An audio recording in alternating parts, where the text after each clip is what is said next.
Everyone, welcome back to the Food Tech Club. In this video, I am going to discuss about nutritive value of milk. हम सब daily दूध पीते हैं जिससे हमारे body को न्यूट्रिशन प्राप्त होती है. Nutrition means we get fat, protein, minerals, vitamins and other nutritional component from milk. तो आज हम बात करेंगे कि इस सारे न्यूट्रिशनल कंपोनेंट का क्या इंपॉर्टेंस है और कौन कौन से रोल प्ले करते हैं हमारे बॉडी के लिए. पार्ट 1 में सबसे पहले हम लोग डिस्कस करेंगे इंट्रोडक्शन. सेकंड पार्ट में करेंगे fat, protein, vitamins and minerals and part third में हमारा कंक्लूजन होगी. अगर इस वीडियो से पहले अगर हमारा डेयरी टेक्नोलॉजी के कोई भी लेक्चर नहीं देखे हैं तो आप हमारे चैनल पे जाके विजिट कर सकते हैं. इसका लेक्चर शुरू करते हैं. मिल्क में 87% वाटर होती है. रेस्ट ऑफ द 13% में न्यूट्रिशनल कंपोनेंट होते हैं. न्यूट्रिशनल कंपोनेंट ज्यादातर केमिकल कंपोजिशन में डिटरमाइन किया जाता है. जैसे अगर फैट की बात करें तो फैट का कंपोजिशन होता है 2.5 से लेकर 5.5% के बीच. प्रोटीन 2.3 से 4.4%, लैक्टोज 3.8 से 5.3% और मिनरल्स की बात करें तो 0.57 से लेकर 0.83% तक अवेलेबल होती है. और अदर मिसलेनियस सब्सटेंस की बात करें तो 0.12 से लेकर 0.21% तक मिल्क में अवेलेबल होते हैं. ये जितने भी न्यूट्रिशनल कंपोनेंट है सारे इजिली डाइजेस्टेबल है. नो मिल्क जो है वो हमेशा स्वीट और प्लीजेंट फ्लेवर प्रोवाइड करता है. मिल्क को इकोनॉमिकल सोर्स ऑफ एनर्जी भी माना जाता है क्योंकि जितने भी हमारे बॉडी को एसेंशियल डाइटरी कॉन्स्टिट्यूएंट की जरूरत होती है फिजियोलॉजिकल फंक्शन परफॉर्म करने के लिए वो सारे मिल्क में अवेलेबल होते हैं. एग्जाम्पल की बात करें तो फैट हमें एनर्जी और बॉडी की शेप प्रोवाइड करता है. मसल्स ग्रोथ में प्रोटीन हेल्प करता है. मिनरल्स बोन्स को ग्रोथ में हेल्प करता है और विटामिन हेल्थ मेंटेन करने में हेल्प करता है. इसलिए मिल्क को इंपॉर्टेंट सोर्स ऑफ फूड माना जाता है. न्यूट्रिटिव वैल्यू ऑफ मिल्क में सबसे पहले हम लोग मिल्क फैट के बारे में चर्चा करेंगे. अगर आपको नहीं पता होता मैं बता दूं कि फैट जो है वो एक प्रकार का लिपिड होता है जो फैटी एसिड और ग्लाइसरॉल से मिलकर बनता है. Fat is a carrier of the fat soluble vitamin, यानी कि जितने भी सोल्यूबल विटामिन है उसके कैरियर होते हैं फैट. अब सवाल ये है कि फैट सोल्यूबल विटामिन कौन कौन होता है. तो ऐसे सवाल जो है कम्पिटिटिव एग्जाम में पूछ लिया जाता है जैसे गेट, एफएसएसआई, सीएफएसओ वगैरह में. तो ए, डी, ई और के जो विटामिन है वो फैट सोल्यूबल होते हैं. टोटल 13 नॉन विटामिन में से 4 ही विटामिन हैं जो फैट सोल्यूबल होते हैं. अगर ये सवाल पूछा जाए कि ये 4 विटामिन ही फैट सोल्यूबल क्यों होता है तो because they are lipophilic in nature. ये लिपोफिलिक इन नेचर होते हैं, इसके कारण फैट में आसानी से डिजोल्व हो जाता है और फैट जो है इनको कैरी कर लेता है. मिल्क लिपिड में सबसे यूनिक होता है शॉर्ट चेन फैटी एसिड. ठीक है, वो इजिली डाइजेस्टेबल है हमारे बॉडी के लिए एंड हमारा बॉडी उसे आसानी से एब्जॉर्ब भी कर लेता है शॉर्ट चेन फैटी एसिड को. Now, milk lipid also contain phospholipid which are vital part of brain and nervous tissue. They are extremely important as intermediary substance of fat metabolism. यानी कि मिल्क लिपिड में phospholipid भी होता है जो हमारे brain और नर्वस सिस्टम के लिए अति आवश्यक है because it play role of intermediary of fat metabolism. Now, conjugated linoleic acid are a group of naturally occurring isomer of linoleic acid and are of a great interest with respect to their anticarcinogenic effect. यानी कि conjugated linoleic acid है, ये naturally occur करता है और ये linoleic acid का isomer है conjugated linoleic acid. यह आइसोमर एंटीकार्सियोजेनिक के लिए बहुत ही इफेक्टिव है. एंटीकार्सियोजेनिक का मतलब होता है कि prevent from development of cancer, यानी कि कंजुगेटेड लिनोलिक एसिड है ये कैंसर को डेवलपमेंट से बचाता है या रोकता है. एंटीकार्सियोजेनिक होने के साथ साथ कंजुगेटेड लिनोलिक एसिड है वो बायोलॉजिकल एक्टिविटी परफॉर्म करने में हेल्प करता है. कंजुगेटेड लिनोलिक एसिड जैसे इम्यूनोमोडुलेशन जो इम्यून सिस्टम को एक्टिवेट और सप्रेस करने का काम करता है. के साथ साथ कंजुगेटिव लिनोलिक एसिड है वो हेल्प करता है रिडक्शन इन एथेरोस्क्लेरोसिस, यानी कि जो भी आर्टरी में कोलेस्ट्रॉल, फैट या अदर सब्सटेंस का जमावड़ा होता है उस जमावड़े होने से बचाता है conjugative linoleic acid. Conjugative linoleic acid muscles gain और बोन ग्रोथ में भी हेल्प करता है. सेकेंड न्यूट्रिशनल कंपोनेंट के बारे में बात करेंगे कि मिल्क शुगर मीन्स मिल्क में लैक्टोज होता है जो ग्लूकोज और गैलेक्टोज से मिलकर बना होता है. जब इन दोनों का हाइड्रोलाइसिस होता है तो ग्लाइकोजन में भी कन्वर्ट हो जाता है। जब हम लैक्टोज को कंज्यूम करते हैं तो लार्ज इंटेस्टाइन में एक बैक्टीरिया ग्रो करता है जिसका नाम है लैक्टोबैसिलाई, जिससे different type of vitamin B जो अवेलेबल होते हैं हमारे बॉडी में उसको सिंथेसाइज करता है। इसके साथ साथ मिल्क शुगर जो है वो हमारे बॉडी में इंपॉर्टेंट मिनरल को एब्जॉर्ब करने का जो एफिशिएंसी होता है उसको इम्प्रूव करता है। इंपॉर्टेंट मिनरल यानी कि जैसे हम बात कर लें कैल्शियम, मैग्नीशियम, फास्फोरस, ये सारे को एब्जॉर्ब करने का क्षमता को बढ़ाता है milk sugar. Now the low solubility of lactose also make it less irritating to the stomach and intestinal mucosa than the highly soluble sugar। यानी कि लैक्टोज जो है वो लेस सोल्यूबल होता है जिसके कारण स्टोमच में इरिटेशन बहुत कम होता है as compare to highly soluble sugar. No next हम लोग बात करेंगे मिल्क कंस्टिट्यूएंट मिल्क प्रोटीन का, और मिल्क प्रोटीन का क्या न्यूट्रिटिव वैल्यू है इसके बारे में हम चर्चा करेंगे। Nowadays, everyone want to become bodybuilders, for which they take different type of protein instead of milk, because people are not aware about milk protein importance, or people don't want to intake milk।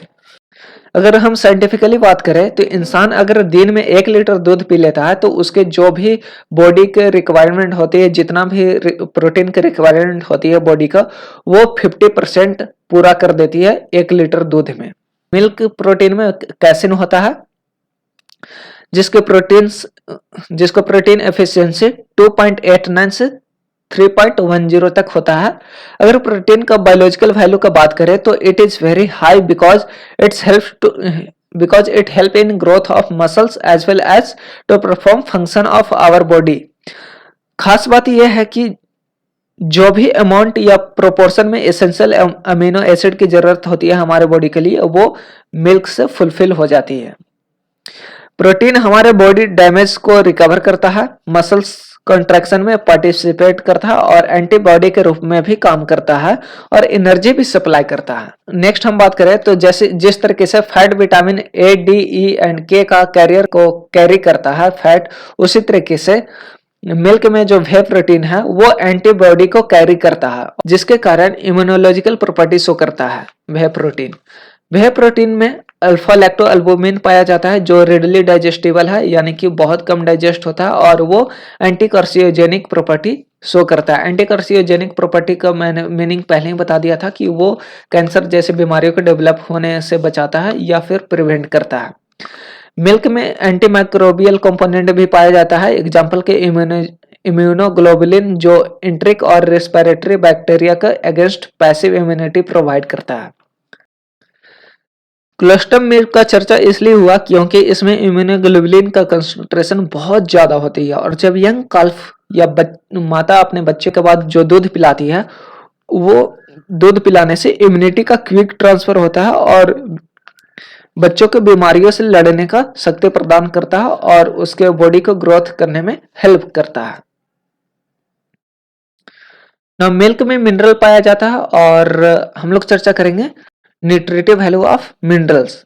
Okay, जैसे कि हम लोग video के शुरू में जाना था कि हमारे बोन के ग्रोथ के लिए मिनरल्स इंपॉर्टेंट होते हैं। मैं आपको बता दूं मिल्क में मिनरल के तौर पर सिर्फ आयरन और मैग्नीशियम एब्सेंट होता है, बाकी जितने भी मिनरल हमारे बॉडी के लिए रिक्वायरमेंट होती है वो सारे मिल्क में अवेलेबल होता है। खासकर कैल्शियम एंड फास्फोरस ये भरपूर मात्रा में अवेलेबल होते हैं जो बोन को ग्रोथ में हेल्प करता है। नेक्स्ट पॉइंट है कि our body observe calcium in high amount from milk because it contain lactose, amino acid lysine and arginine, citric acid and vitamin A which promote absorption of calcium। एक बात ध्यान देने वाली बात यह है कि विटामिन डी कैल्शियम एब्जॉर्प्शन को प्रमोट करता है जो मिल्क में इसका कंसंट्रेशन कम होती है। अगर मिल्क को विटामिन डी से फोर्टिफाई कर दिया जाए तो मिल्क से जो कैल्शियम एब्जॉर्प्शन एफिशिएंसी इंक्रीज हो जाती है हमारी बॉडी को।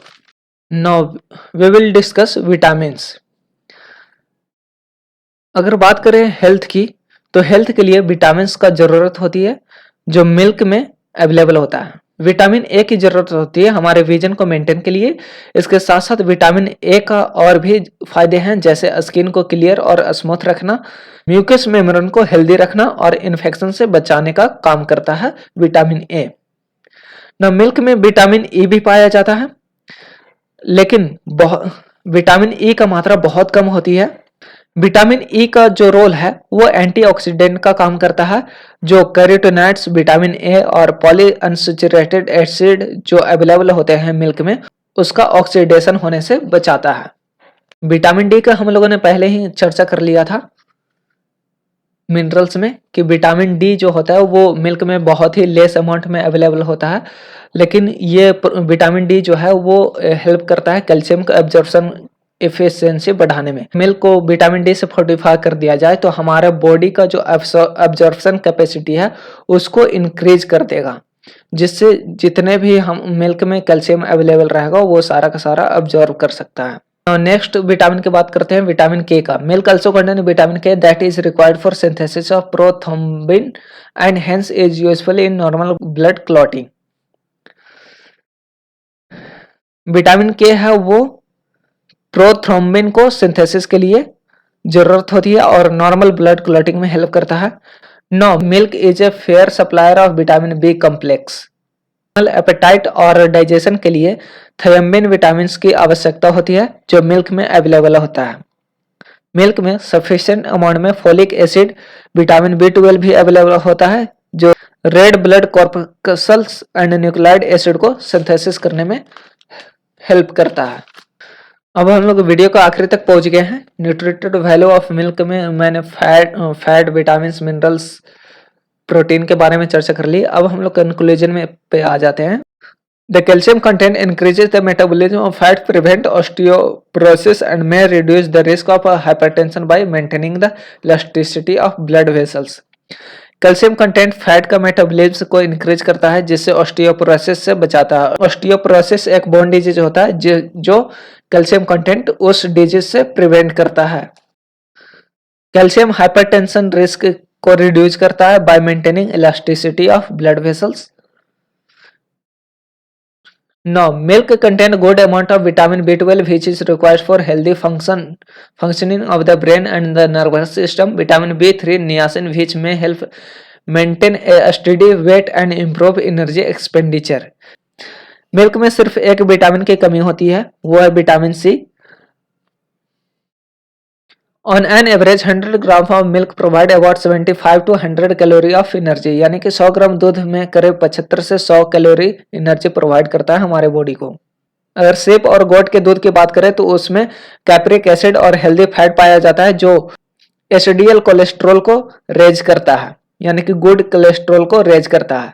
कंक्लूजन का आखिरी पॉइंट यह है कि जितने भी न्यूट्रिशनिस्ट या फिर जिम ट्रेनर है वो मिल्क को कंज्यूम करने के लिए रिकमेंड करता है। अगर आप डॉक्टर के पास भी जाओगे तो वो रिकमेंड करते हैं दूध पीने के लिए। वो सारे कारण आज मैंने एक्सप्लेन किया न्यूट्रिटिव वैल्यू ऑफ मिल्क में। वीडियो को धैर्य से देखने के लिए धन्यवाद। अगर वीडियो अच्छा लगा हो तो शेयर, सब्सक्राइब और लाइक जरूर करें। धन्यवाद।